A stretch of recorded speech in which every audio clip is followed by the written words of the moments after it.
人都熟悉62歲吳啟華，3套經典劇集一定聽過，妙手仁心入面溫柔醫生程志美，美味情緣廚神馬友，仲有2001版倚天屠龍記張無忌。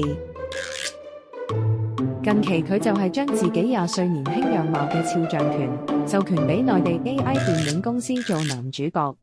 全程唔使親身入組拍戲，唔使捱通宵，唔使對戲吊威啊，淨係授權個樣就有酬勞袋落袋。